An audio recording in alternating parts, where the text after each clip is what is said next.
बड़ी खबर धार से, जहां बैंकिंग भर्ती परीक्षा में फर्जीवाड़े का खुलासा हुआ है। पुलिस ने 2 आरोपियों को गिरफ्तार कर लिया है। आईबीपीएस क्लर्क भर्ती परीक्षा में फर्जीवाड़ा किया गया था। दूसरे व्यक्ति से मुख्य परीक्षा दिलवाते थे और 6 से 8 लाख रुपए में यह फर्जीवाड़ा किया जाता था। तो बड़ी खबर धार से, बैंकिंग भर्ती परीक्षा में फर्जीवाड़े का खुलासा कर दिया गया है। 2 आरोपियों की इस पूरे मामले में गिरफ्तारी हुई है।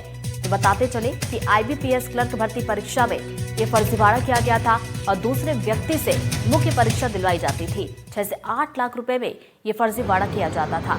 लेकिन अब इस पूरे मामले का खुलासा कर दिया गया है। 2 लोगों की इसमें गिरफ्तारी हुई है, जिनसे पूछताछ अब की जा रही है और हो सकता है कि पूछताछ में इनके नेटवर्क का खुलासा हो। लेकिन फिलहाल आपको बता दें कि 2 लोगों की इसमें गिरफ्तारी कर ली गई है।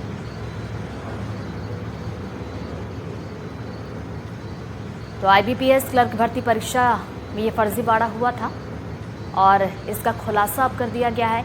बताया जा रहा है कि दूसरे शख्स से यहाँ पर परीक्षा दिलवाई जाती थी और 6 से 8 लाख रुपए लेकर ये फर्जीवाड़ा करवाया जाता था।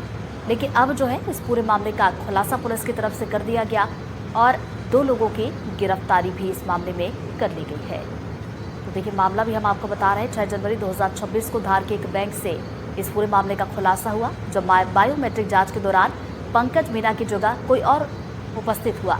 बायोमेट्रिक मिलान नहीं होने पर संदेह हुआ, जिसके बाद पूछताछ की गई और पूछताछ के दौरान आरोपी ने भागने की कोशिश की, लेकिन वो पकड़ा गया।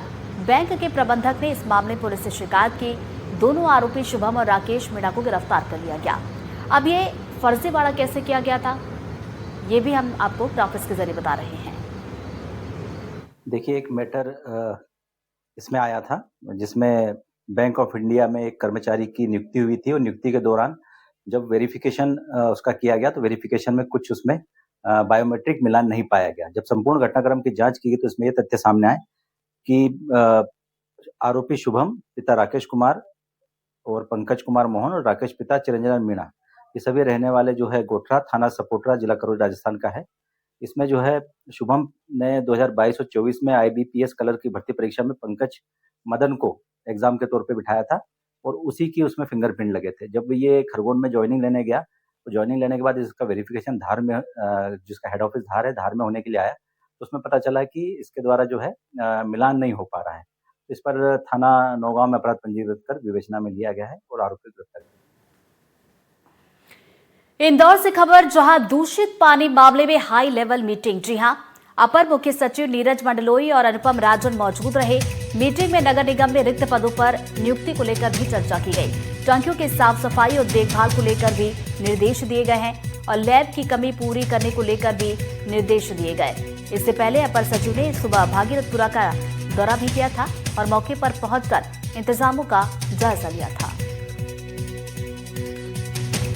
तो इंदौर में दूषित पानी कांड जो हुआ, मौतें हुई, उसके बाद देखिए हाई लेवल मीटिंग यहां पर अपर मुख्य सचिव ने ली है और निगम अधिकारियों को जरूरी दिशा निर्देश भी दे दिए गए हैं कि किस तरीके से आगे काम करना है ताकि इस तरह के जो घटनाक्रम है दोबारा से ना हो। और जो नियुक्तियां हैं, जो रिक्तियां हैं, उसको लेकर भी बातचीत की गई और साथ ही साथ लैब की जो कमी है उसको लेकर भी निर्देश दिए गए हैं। और बता दें कि इससे पहले अपर सचिव की तरफ से भागीरथपुरा इलाके का दौरा भी किया गया था। उसके बाद इस हाई लेवल मीटिंग को बुलाया गया था। 2 तस्वीरें आपको दिखा रहे हैं। पानी की टंकी का निरीक्षण यहाँ पर उनके द्वारा किया गया और दूसरी तस्वीर आपको दिखा रहे हैं जहाँ पर अधिकारियों के साथ हाई लेवल मीटिंग ली गई और इस मामले से जुड़े जरूरी दिशा निर्देश भी दे दिए गए हैं। और ये साफ बताता है कि दूषित पानी कांड के बाद प्रशासन यहाँ पर अलर्ट मोड पर नजर आ रहा है ताकि अब जो है किसी भी तरह की खामियां ना हो और दोबारा से इस तरह की घटना ना हो। अभी प्राथमिकता केवल यही है कि लोगों को नियमित रूप से साफ अच्छा पानी मिले, जिसकी व्यवस्था नगर निगम ने की है। बाकी जो बहुत महत्वपूर्ण काम है, जहाँ जहाँ की आवश्यकता के अनुसार ड्रेनेज की लाइन और विशेष रूप से पानी की लाइन डालने का काम करना है ताकि लोगों के घर तक निर्बाध रूप से साफ पानी पहुँचे, उसकी तैयारी में पूरा अमला लगा हुआ है। नगर निगम की पूरी टीम रोज़ सुबह 6 बजे से लेकर अलग अलग समय पर सभी लोग मिलकर काम कर रहे हैं और हम सब मिलकर इंदौर में भागीरथपुरा और बाकी जगह ऐसी घटना की पुनरावृत्ति ना हो, और सब मिलकर इंदौर के लिए, इंदौर के लोगों के लिए ऐसे ही काम करते रहेंगे। गरियाबंद से बड़ी खबर, जहां स्कूल परीक्षा के प्रश्न पत्र पर विवाद। जी हां, चौथी कक्षा के अंग्रेजी के पेपर में विवादित सवाल को लेकर यह बवाल खड़ा हुआ। कक्षा चौथी के प्रश्न पत्र में विवादित सवाल के विकल्प में राम का नाम पेपर में किया गया, भगवान राम का अपमान किया गया और मामला सामने आने के बाद हिंदू संगठन भड़के हैं।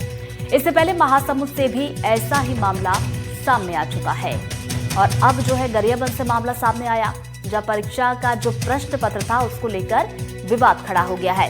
राम के नाम का अपमान करने का आरोप लगा, जिसके बाद हिंदू संगठनों में नाराजगी भी देखने को मिली है। तो कक्षा चौथी के प्रश्न पत्र में विवादित सवाल और पेपर में भगवान राम का अपमान किया गया और जैसे मामला सामने आया उसके बाद हिंदू संगठनों की नाराजगी देखने को मिली। और आपको बता दें, ये पहला मामला नहीं है, इसके पहले महासमुंद से भी ऐसा ही मामला आया था और अब जो है गरियाबंद से ऐसा ही मामला सामने आया। यहाँ पर भी हिंदू संगठनों की तरफ से विरोध जताया गया। दो तस्वीरें आपको दिखा रहे हैं, विवादित सवाल जिसके बाद बवाल खड़ा हुआ है। महासमुंद की ये तस्वीर हम आपको दिखा रहे हैं क्योंकि पहले मामला यहीं से आया था, जब भगवान राम के अपमान का आरोप लगा, हिंदू संगठनों की नाराजगी देखने को मिली और उसके बाद गरियाबंद से भी कुछ ऐसी ही तस्वीर सामने आई है।